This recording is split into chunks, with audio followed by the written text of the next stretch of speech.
Hey everyone, space rocks. New video here from the planetarium at the Milwaukee Public Museum. It's all about the small stuff in the solar system. Comets, asteroids, and meteors. Look out. This is Bob Onador, and as usual, we'll mix this in with a tour of the night sky here in July. The sun setting about 8:30 in the northwest. We'll jump ahead to 9:30 and show you where to look for Comet NEOWISE. It's over in the northwest below the Big Dipper, and it really helps folks if you have a pair of binoculars or can borrow some. So kind of low, about 9:30 in the northwest sky. There's the Dipper. Higher up, look for Comet NEOWISE. Now, Comet NEOWISE has this very long orbit, about 7,000 years, so it's not going to be back for a while.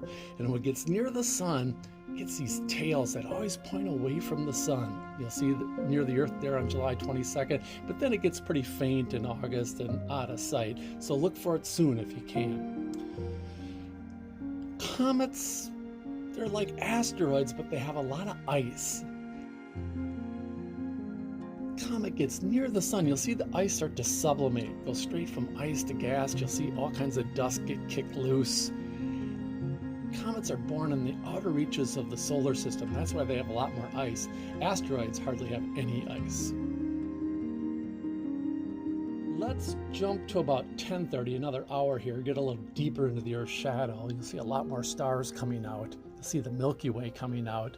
And I want you to look for two planets down in the southeast, Jupiter and Saturn, right in the constellation Sagittarius and Capricornus. Let's take a closer look here at Jupiter, big gas world, right?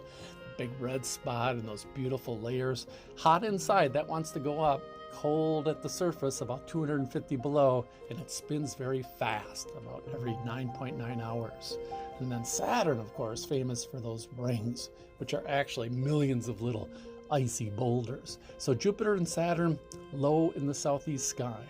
The summer triangle, you'll see it high above, a little bit to the east, three bright stars that kind of stand out. And then back to the Big Dipper. Remember, you can take the front two stars of the Dipper, they'll lead you to the North Star, and then if you follow the handle, that leads you to Arcturus, and then you speed on to Spica, kind of low in the southwest sky.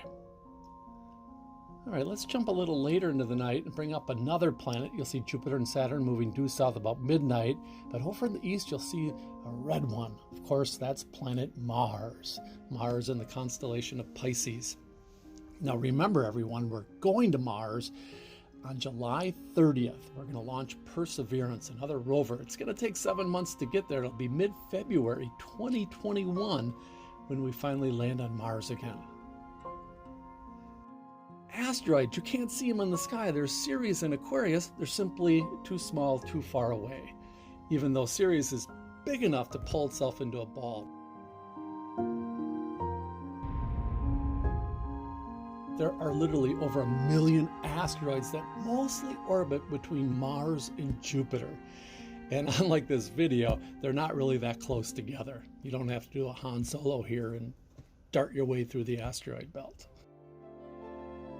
Let's move ahead to the morning sky about 4 o'clock, and you'll notice over in the eastern sky the moon, nice crescent moon here on the morning of the 16th near the planet Venus in the constellation of Taurus. You should see the moon on Friday morning, Saturday, and then it'll start to come back to the evening sky. The summer triangle you can see has drifted way over to the west.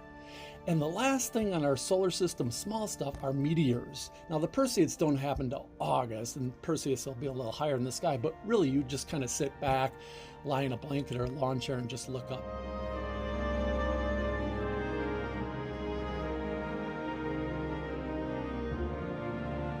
Well, that's our show, folks. We're going to end here with the sunrise